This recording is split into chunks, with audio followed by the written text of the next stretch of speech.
Mudah-mudahan tak ada bertanya tentang artis lagi. Trauma nampaknya bosan ini. Tidak. Saya mau menikah. Sebelum hari pernikahan saya tiba, Allah memberi saya cobaan hidup. Yang tadinya mapan, sekarang berputar 360. Biasa 180. Hingga kini nyaris tak memiliki apa-apa. Apa yang harus saya lakukan untuk menghadapi semua yang terjadi ini Pak Ustadz? Datanglah orang dililit utang menjumpai Nabi SAW. Ya Rasulullah, aku sudah putus asa. Kata Nabi, kau baca ini, Allahumma inni a'udzubika minal hammi wal hazan wal ajzi wal kasal wal jubni wal bukhul wa dhala'id dain wa ghalabatir rijal. Allahumma inni a'udzubika minal hammi, jauhkan aku dari susah hati, wal hazan, kesulitan-kesulitan, wal ajzi, lemah, lesu, letoy, loyo, wal kasal, malas berusaha, wal jubni, pengecut, takut aja dengan orang, wal bukhul, pelit, kikir, kedekut, wa dhala'id daini, dililit utang, wa ghalabatir rijal, ditekan orang, dikuasai orang lain. Selamatkan aku dari ini. Doa kepada Allah, Allah turunkan bangkit semangat kerja, kerja engkau balik, kerja balik, cari rezeki. Idza qudiyatis shalah, kalau sudah selesai salat, fantashiru fil ard, bertebaran di atas muka bumi Allah, wabtaghu min fadlillah. Kasih tahu sama dia, Adinda, rencana kita menikah kita pending dulu. Abang sekarang sedang tak ada duit sama sekali. Bang, masalah duit tak usah abang pikirkan. Abang datang aja, ajarkan surat Ar-Rahman, insya Allah ku terima. Wah, tapi sayangnya di sinetron aja yang gitu. Apa betul Pak Ustadz seorang tamu tak boleh menjadi imam khususnya salat Jumat? Boleh, apa pula tak boleh? Yang tak boleh itu dalam mazhab Syafi'i. Mazhab Syafi'i yang ketat salat Jumat ni. Mazhab Syafi'i ketat salat Jumat. Kalau tidak cukup 40 orang muqim, wah itu dia. Ada di situ cuman 39 orang. Nah, itu tak sah salat Jumat menurut mazhab Syafi'i. Harus muqim pula. Ini orangnya ramai. Tapi saya kalau khutbah dimanapun tak mau saya jadi imam. Imam tetapnya lah. Kemarin khutbah di Masjid BI. Silakan maju Pak Ustaz. Mana imam tetap? Imam tetapnya pula hafiz hafal Quran, anggota lajnah pentashih Al-Quran. Jangan beli Quran kalau tidak ditashih. Mana halaman tashih? Nih ada di halaman tashih. Halaman tashih. Kalau tak di muka, di belakang. Biasanya begitu. Kalau tak ada, kok bisa Quran ini dicetak di sini? Tak ada tasihnya. Tak ada tasihnya. Jadi halaman tasih. Jadi Ustadz Imam BI ini dia anggota pentashih Al-Quran. Dulu kita bangga kita dulu kalau buka Quran. Ada orang Riau di dalam. Siapa dia? Dr. Satria Effendi dari Kabupaten Pelalawan. S1 Universitas Damaskus, S2, S3 Ummul Qura Makkah, pulang menjadi tim pentashih Al-Quran. Umurnya pendek, meninggal dunia. Ustadz Satria Effendi. Sampai Pangkalan Kerinci, naik sampan, terus arah ke Tanjung Batu. Situlah kampung halaman beliau. Bukan main perjuangan dia sekolah. Naik sampan dari Sungai Kampar ujung sana, terus sampai kemari, sekolah ke Candung bersama Ustadz Bakhtiar Daud. Barulah ke Suriah Damaskus, barulah ke Makkah. Pulang kebanggaan. Di pendek umurnya, barokah hidupnya. Nah, pentashih Al-Quran. Jadi saya persilakan dia hafiz Quran, beliau maju. Saya khotibnya saja. Ramai jamaah, jadi tak perlu kita ragu. Saya mendoakan Ustaz keluarga sehat, dilindungi Allah siang dan malam. Amin. Ada orang mendoakan kita siang aja. Ini siang dan malam. Lailau wa nahara. Apa hukumnya wanita sedang haid masuk masjid?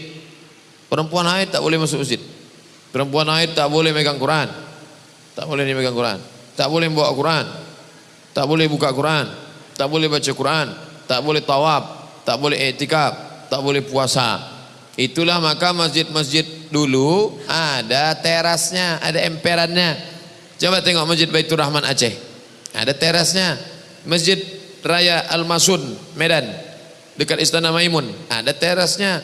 Masjid Sahabuddin Siak ada.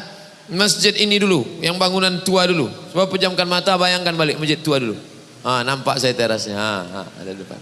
Ada terasnya dulu. Itu makanya arsitek yang bangun itu mesti paham fikih. Maka perempuan di teras itu dia duduk. Membaca Quran Pak Ustadz, mengulangi bacaan boleh. Ada ibu-ibu anak gadis hafal Quran 30 juz. Satu hari mesti diulang 2 juz. Kalau tak diulang lupa.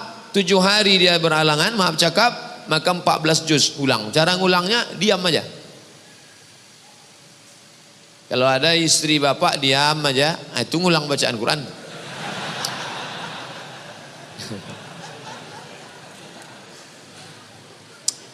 Apakah hadis Ustadz kita menyembah Allah, sholat memakai pakaian putih seperti kain kapan kita masuk kubur? Tak ada.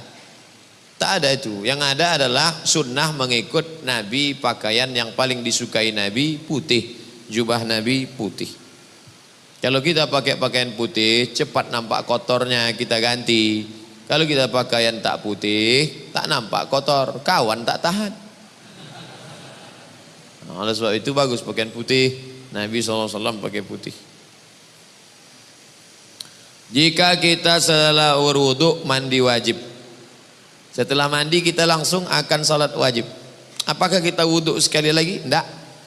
Wudhu menghilangkan hadas kecil, mandi menghilangkan hadas besar. Kalau hadas besar sudah hilang, untuk apa lagi hilangkan hadas kecil? Maka begitu Nabi sunnah.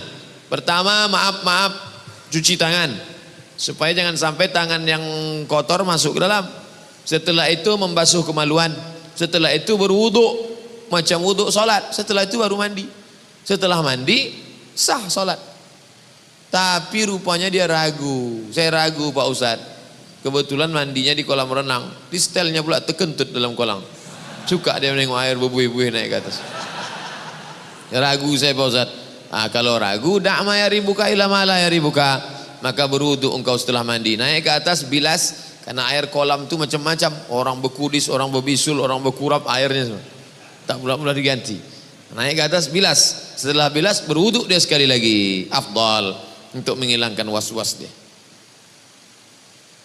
Jika seorang perempuan sedang belajar jadi imam, bolehkah solat wajibnya diucapkan dengan sedikit keras?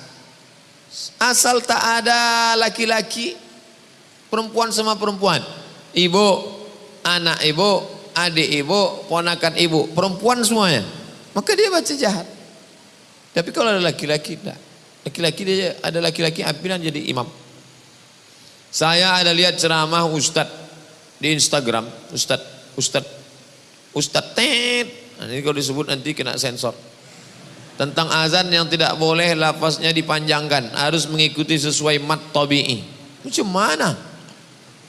Allahu Akbar, Allahu Akbar. Macam mana kalau tak hilang? Allahu Akbar, Allahu Akbar. Macam mana itu? Jadi masalah azan itu tidak sama macam itu. Azan itu bersanad. Itu muazin itu azannya bersanad sampai kepada Bilal bin Abi Rabah. Muazin itu bersanad tuh. Dia dari gurunya sampai kepada Bilal. Lagunya tak berubah-ubah. Jadi kalau ada, inilah bahayanya orang belajar tajwid, lalu kemudian mau diterapkannya itu semua. Tetap panjang. Allahu Akbar, Allahu Akbar. Saya juara azan dulu antar SD. Saya akhwat yang bekerja sebagai pegawai. Saya hobi suka dengan pekerjaan saya. Namun jika waktunya tiba dan saya menikah, saya harus long distance marriage dengan suami karena saya bekerja. Ini bagaimana ya Pak Ustadz? Sebelum menikah kamu duduk dulu. Jangan nanti kata si suami, aku nikah sama engkau kan setelah engkau 23 tahun. Dulu kau disekolahkan bapakmu, SMP, SMA, kuliah, duitnya sudah banyak. Nanti kalau kusuruh kau berhenti kerja, bapakmu marah. Tapi sementara anak-anak ini usia emas, golden age. 2 tahun pertama susukan, peluk cium, sayang-sayang. 2 tahun kedua lari-lari, lompat-lompat, main-main. 2 tahun ketiga baca surat pendek, baca ayat pendek, baca doa-doa. Tahun ke-7 matanglah dia sudah. Jadi kalau selama 7 tahun ini op dulu, nanti habis itu baru. Mau tak? Kau tetap kerja, tapi nanti akhirnya kau sambut dia pulang, anak dia lari rupanya kepelukan pembantu. Wah, jangan sampai dia demam. Yang dipanggilnya demam bukan mama, mbok gitu. Mau tak? Sudah putus hubungan gara-gara 6 tahun. Nah, itu dari awal harus sudah ada MOU, Memorandum of Understanding between me and you. Jangan tak jelas. Pacaran 2 tahun tak tentu arah. Yang dibicarakan, duduk, apa gimana kabar status Instagram hari ini ya? Tak jelas. Pendek, singkat tapi jelas. Jangan tak tentu arah. Tak ada pacaran-pacaran tuh. Ketika bercampur baur wanita dan pria, namun tak ada niat, tak ada nafsu, hanya sebatas teman. Bagaimana hubungan pertemanan seperti ini Ustaz? Tak adanya.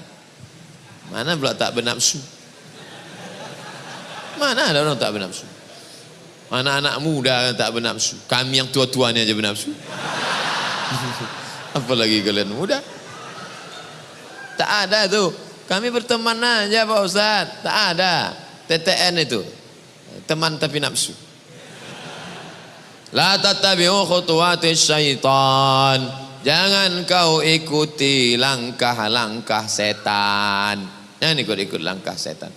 Jangan ikut-ikut langkah setan. Setan tak pernah mengajak berzina. Ayo berzina, ayo berzina. Nggak. Langkah-langkah setan. Nazratun, pandangan. Fabtisamun, senyum. Fasalamun, salam. Fakalamun, ngomong. Famau'idun, janjian. Faliqaun, pertemuan. Makan siang besok, ya. Habis makan, no free lunch. Tak ada makan siang yang gratis. Terjadilah apa yang terjadi. Apa ada zakat untuk hasil sewa rumah kontrakan? Ya, zakat sewa kontrakan rumah sudah ada sejak zaman Imam Ahmad bin Hanbal, Imam Hanbali. Buka fikih zakat Yusuf Qardawi. Ibu bapak harus punya setiap rumah masing-masing fikih zakat. 2 jilid. Disertasi Syekh Yusuf Qardawi. Zakat kontrakan. Berapa kontrakan ibu yang di dekat UIR sana? Ada 100 pintu Pak Ustaz. Oh banyak. Pintunya aja. 100 pintu, pakai keramik, pakai AC, kamar mandi dalam. Satu kamarnya berapa? 1 juta. 100 pintu 100 juta. Setiap bulan 100 juta. Berapa zakatnya? 2,5 juta. Keluarkan 2,5 juta. Kalau 1 M Pak Ustaz, 25 juta. Ada jamaah, Ustaz Somad kemarin saya keluarkan 25 juta. 25 juta berarti harta bapak 1 M. Enggak, pendapatan saya cuma 300. Oh bapak salah hitung. Mestinya kalau 300, 7,5 juta. 7,5 juta. Kenapa dikeluarkan 25? Saya mau mancing Pak Ustaz. Mudah-mudahan saya keluarkan 25 dapat 1 M tahun depan. Dipancingnya Allah Subhanahu wa taala. Apakah Sayyidatuna Aisyah, apakah Aisyah itu memakai cadar?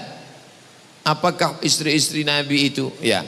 Ya ayyuhan nabi, wahai Nabi, qul li azwajika, katakan kepada istrimu, wa banatika, kepada anak-anak perempuanmu, wa nisa'il mu'minin, kepada perempuan yang beriman, yudnina alaihinna min jalabibihin, hendaklah mereka menurunkan kain panjang mereka. Bagaimana caranya? Ditarik kain panjang, tertutup mata kiri, yang terbuka mata kanan. Waktu mau keluar rumah. Begitu mereka zaman dulu. Hampir 20 hadis yang menyebutkan mereka menutup muka. Yang nampak cuma mata, menutup muka. Gara-gara itulah Syekh Abdul Aziz bin Bas, Mufti Saudi Arabia, mengatakan cadar wajib. Nanti kalau ada ustaz berceramah, cadar wajib. Gara-gara hadis banyak tentang menutup wajah. Tapi Syekh Albani mengatakan ada hadis-hadis lain yang mengatakan bahwa ada juga zaman itu perempuan yang wajahnya nampak. Nah, maka saya condong kepada yang pendapat kedua, cadar tak wajib. Cadar hanya mustahab, anjuran. Kalaulah cadar itu wajib, berarti lawan daripada wajib haram. Haram ibu-ibu menampakkan wajah. Nah, oleh sebab itu maka yang bercadar silakan bercadar. Mahasiswi-mahasiswi saja yang bercadar silakan bercadar. Yang tak mau bercadar tak usah berkelahi antara bercadar tak bercadar. Kalau berkelahi antara yang bercadar dengan yang tak bercadar, maka yang bertawa yang buka jilbab. Ah, tersinggung lagi, payah.